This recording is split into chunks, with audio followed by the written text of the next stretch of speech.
नमस्कार. शब्द हृदयातून या चॅनलमध्ये आपल्या सर्वांचे खूप खूप स्वागत. प्रेमाचा सहवास या आमच्या कथेला तुमच्याकडून मिळत असलेल्या भरभरून प्रेमाबद्दल आम्ही आपले खूप खूप आभारी आहोत. तुम्ही या चॅनलवरती नवीन असाल तर कृपया चॅनलला सबस्क्राईब करा. धन्यवाद. आज इंद्रनील जरा उशिराच घरी आला होता. "अरे इंद्रा, आलास का?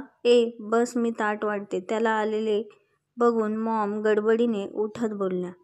"अरे मॉम, तू का एवढा वेळ जागत बसलीस? तुला मी किती वेळा सांगितले आहे एवढा वेळ जागत जाऊ नकोस, पण तू ना बस. तो आईला हलकी मिठी मारत बोलला.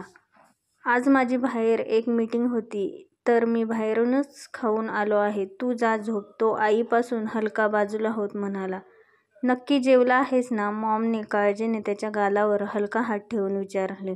"हो मॉम, डोंट वरी. मी काही उपाशी झोपणार नाही. तू जा आता झोप. तो हलकं हसत म्हणाला. "ओके, मग जा तूही झोप. गुड नाईट म्हणत त्या निघून गेल्या. रूममध्ये येताच त्याने बेडकडे पाहिले आणि खाली बेडमधून त्याच्या कपाळावर आठ्या पडल्या. राधा कुठे गेली? तो मनात पुटपुटला.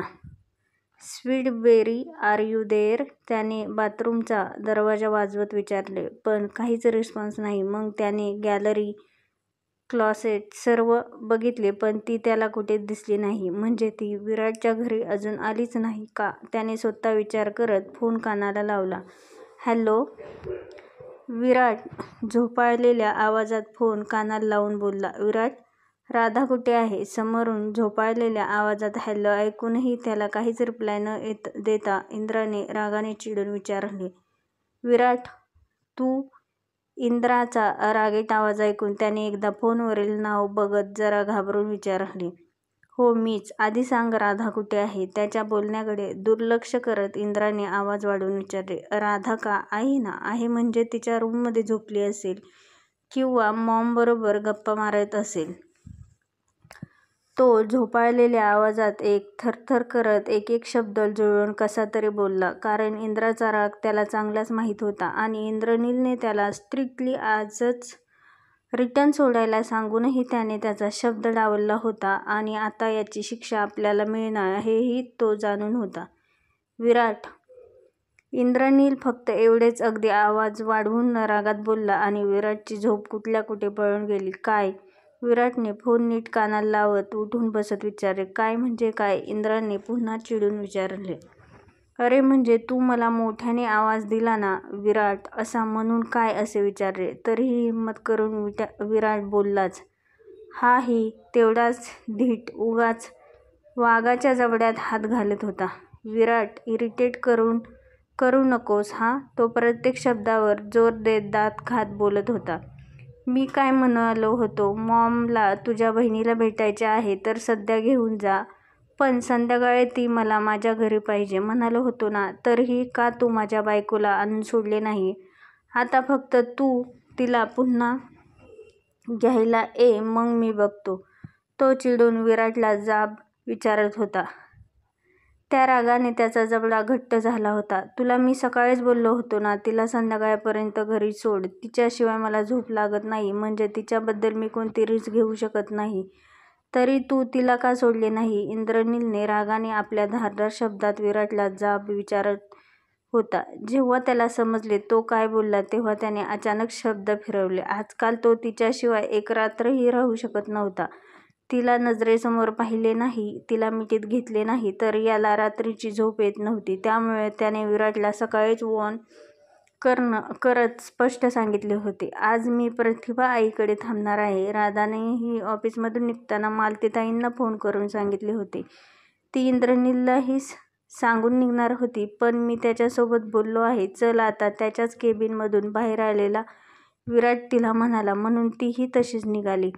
आता रात्रीच्या वेळी राधा घरी परतली नसल्याने बघून इंद्रनीलचा संयम सुटत चालला होता. त्यामुळे त्याने थेट गाडी काढली आणि विराटच्या घराचा रस्ता धरला. अचानक दरवाजावर जोरात बेल वाजली. त्या बेलच्या जोराच्या आवाजाने तो खडबडून जागा झाला. आता यावेळी विराटच्या घरात एकदम शांतता होती आणि विराट इंद्राचा फोन ठेवून पुन्हा गाढ झोपला होता. काय कटकट आहे आता. काही वेळापूर्वी इंद्राने झोपमोड केली आणि आता कोण तरफडले काय माहीत. विराट झोपाळलेल्या अवस्थेत पुटपुटला आणि दरवाजा उघडायला गेला. दरवाजा उघडताच समोरील व्यक्तीला बघून तो 2 पावले मागे सरकला, कारण समोर साक्षात इंद्रनील रागाने फणकारत उभा होता. इंद्रनीलला बघून याने एकदा कपाळावरील घाम पुसला आणि आणखी 2 पावले मागे सरकला. इंद्राला विराटच्या चेहऱ्यावर भीती स्पष्ट दिसू लागली होती, परंतु त्याच्याकडे दुर्लक्ष करून तो पुढे बोलला, विराट, राधा कुठे आहे? इंद्रनीलने घरात येत कडक आवाजात आणि तितकीच थंड नजर घरभर फिरवून विचारले. अरे, ती तिच्या खोलीत झोपली असेल. तुला काय झाले? एवढा का चिडतोय? विराटने विचारले.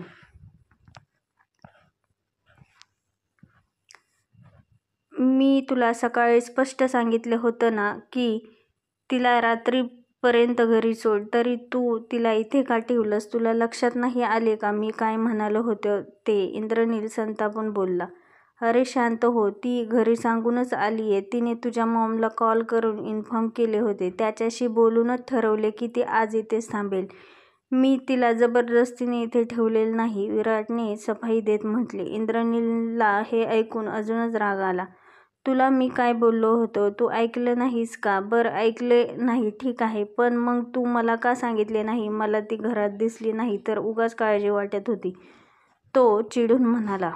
तुझं ऐकलं होतं, पण राधा आणि मॉमने ठरवले की आज ती इथेच राहील. मी काय करू? विराटने हात वर करत उत्तर दिले. आता मला खूप झोप येते म्हणून तुला सोडते, पण याचा बदला तर मी नक्की घेणार, तो खुनशी हसत बोलला. आणि चल हो बाजूला. इंद्रनीलने त्याला दारातून बाजूला सारले आणि तो राधाच्या रूमकडे दमदार पावले टाकत निघाला. इंद्रनील राधाच्या खोलीकडे गेला आणि त्याने हळूवार दरवाजा उघडून रूममध्ये प्रवेश केला. आता त्याला बेडवर गाढ झोपलेली राधा दिसली आणि तिचा शांत चेहरा बघून आता कुठे याला चैन पडले. तिच्या चेहऱ्यावरील समाधान आणि शांतता बघून इंद्रनीलचा राग शांत झाला. तो तसाच तिचा निरागस चेहरा काही क्षण बघत राहिला आणि त्याने तिच्या डोक्यावरून हळूवार प्रेमाने हात फिरवला. ओळखीचा स्पर्श जाणवून तिच्या भुवया किंचित वर सरकल्या, पण ती अजूनही झोपेतच होती. इंद्रनील काही क्षण तिच्याकडे एकटक बघत राहिला. तिच्या गालावर आलेली एक चुकार बट त्याने अलगद बाजूला केली आणि काही क्षण तो तसाच आपला अंगठा हळूवार तिच्या गालावर फिरवत तिला बघत राहिला. गालावर हळूवार होणाऱ्या त्या ओळखीच्या स्पर्शाने तिच्या ओठांवर झोपेतही मंद स्मित उमटले आणि ती एका अंगावर कूस बदलून झोपली. कदाचित स्वप्नातही ती त्याचा स्पर्श अनुभवत होती. तो काही क्षण तिच्या शेजारी बसून तिच्या चेहऱ्यावर क्षणाक्षणाला बदलणारे तिचे एक्सप्रेशन बघत राहिला आणि हळूहळू त्याच्या मनातील रागही विरघळत गेला. आता त्याने हलकेच श्वास घेतला आणि तिच्या कपाळावर हळूवार ओठ टेकवले. आता तिच्या शेजारून उठत त्याने अंगावरील शर्ट काढून बाजूला ठेवला आणि फ्रेश व्हायला बाथरूममध्ये निघून गेला. काम कुठपर्यंत आले आहे? त्या जमिनीचे काय झाले का? देशमाने आपल्या केबिनमध्ये बसून फोनवर आपल्या माणसाला विचारत होता. सर, अजून ठोस अशी काही माहिती मिळाली नाही, पण अजून त्या जमिनीबद्दल काहीच हालचाल झालेली दिसत नाही, समोरील व्यक्ती बोलले. हालचाल नाही झाली? मग तुम्ही काय करताय?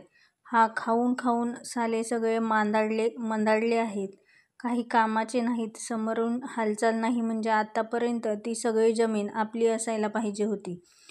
मूर्ख माणसा, तुला स्वतःची काही अक्कल आहे की नाही? अरे, ते शांत आहेत म्हणजे आपल्याला हालचाल करावी लागेल, एवढे पण समजत नाही का की सर्व गोष्टी मीच सांगायच्या आणि मग तुम्ही काय करणार?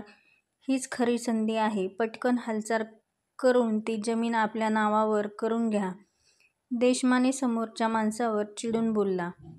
वर्धन सरपोतदाराला त्याच्या मुलाच्या मृत्यूबद्दल समजण्यापूर्वी आणि त्याने नवीन काही त्या जमिनीत करण्यापूर्वी पटकन काम करून टाक, आणि यावेळेस जर काम झाले नाही तर तुझी काही खैर नाही, लक्षात ठेव.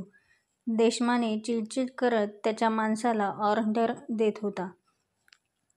हो सर, यावेळेस मी तुम्हाला बोट ठेवायला चान्स देणार नाही.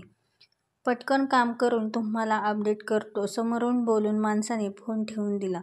जाधव, त्या सरपोतदारांच्या जमिनीबद्दल काही अपडेट्स भेटले का? देशमानेकडून काही हालचाल आहे का? आत्ताच पोलीस स्टेशनमध्ये आलेल्या इन्स्पेक्टर साहेबांनी जाधव यांना विचारले. नाही साहेब, अजून तरी त्याच्याकडून काही हालचाल नाही. सध्या साला बिळात बसला असेल आणि प्रकरण शांत होण्याची वाट बघत असेल. आपली माणसे त्याच्यावर लक्ष ठेवून आहेत. काही दिसले की लगेच गळा आवळतो. तुम्ही बिनधास्त राहा, जाधव इन्स्पेक्टर साहेबांना माहिती पुरवत बोलले. विराट बेडवर झोपला होता, पण त्याला राहून राहून दुपारी त्याच्या रूममध्ये चुकून आलेली वेदू आठवत होती आणि तिचा तो लाजरा चेहरा आठवून याच्याही चेहऱ्यावर ग्लो येत होता. झोप लागत नव्हती आणि डोळे मिटले तरी डोक्यात फक्त वेदू फिरत होती. दुपारची ती घटना त्याला परत परत आठवत होती. चुकून वेदू त्याच्या खोलीत आली होती आणि त्याला शर्टलेस बघून ती खूप अवघडली होती. तिचे गाल लाल झाले होते. तिने पटकन नजर खाली झुकवली आणि मागे वळली होती. तेव्हा तिचा चेहरा गुलाबी झाला होता. किती गोड लाजली होती ती. विराट स्वतःशीच पुटपुटला आणि त्याच्या चेहऱ्यावर नकळत हास्य उमटले. तर तिकडे वेदूचीही हालत काही अशीच होती. या कुशीवरून त्या कुशीवर वळत ती विराटला आठवत होती.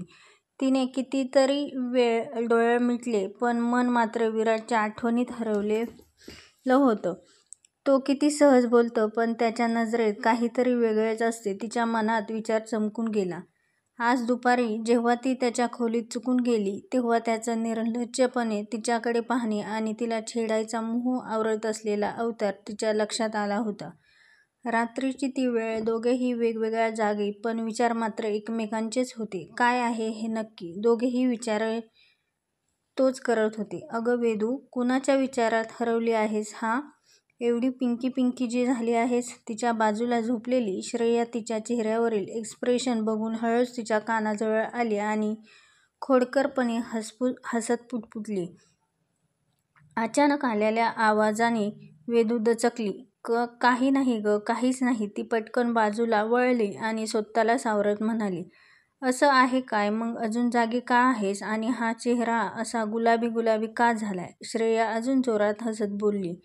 श्रेया, गप्प बसतेस का? काही नाही आहे. उगच तुझं आपलं काही. पण वेदूने उशीने आपला चेहरा झाकला आणि लाजत बोलली. म्हणजे मीच उगाच म्हणते का? मला तर वाटते नक्कीच काहीतरी स्पेशल आहे ना. सांग ना लवकर, कोण आहे तो? नाहीतर मी आईला सांगीन की वेदू रात्री कुणाच्या तरी स्वप्नात असते. श्रेयाने तिच्या हातातून उशी काढून टाकली आणि तिच्याकडे डोळे मोठे करत म्हणाली. श्रेया, काहीही बोलू नकोस. वेदू तिच्या हातावर टपली मारत म्हणाली. तो विराट ब्रो आहे ना? मी बरोबर आहे ना? तिने भुवया उंचावत अचानक नाव घेतले आणि इकडे वेदूचा श्वासच अडखळला. काय? कोण? विराट? वेदूने नजर चोरत स्वतःची चोरी पकडण्यापासून वाचवायचा निष्फळ प्रयत्न करत विचारले. अगं, तुझा चेहराच सगळं सांगतोय. आणि मागच्या वेळेस ब्रो आला होता तेव्हा तुझा चेहरा असा ब्लश करत होता की मलाच काय, बऱ्याच जणांना तसे वाटले. आणि आज परत तू त्याच्या घरी गेली होती आणि मी दुपारपासून बघते तू जरा वेगळीच वागत आहेस. बोल ना वेदू, नक्की काय झालं? श्रेया पुन्हा खळखळून हसली. काही नाही ग, फक्त थोडंसं कदाचित आकर्षण असेल. वेदूने चेहरा हातात झाकला आणि हलकेच पुटपुटली. श्रेयाने गडबडून तिच्या खांद्यावर हात ठेवला. वेदू, म्हणजे तू? वेदू काही बोलली नाही, पण तिच्या चेहऱ्यावर उमटलेल्या हलक्याशा स्मिताने सगळे स्पष्ट केले. वेडे आहेस का? हे आकर्षण आहे का? मग पुढचे काय करायचे आहे? त्यालाही काय जाणवते का? तुला काय वाटतं? त्याच्याही मनात अशी काही भावना असतील? श्रेया जरा सिरियस होत म्हणाली. धन्यवाद. आजचा जर तुम्हाला भाग आवडला असेल तर नक्कीच लाईक, शेअर अँड कमेंट करायला विसरू नका. भेटूया नवीन भागात. धन्यवाद.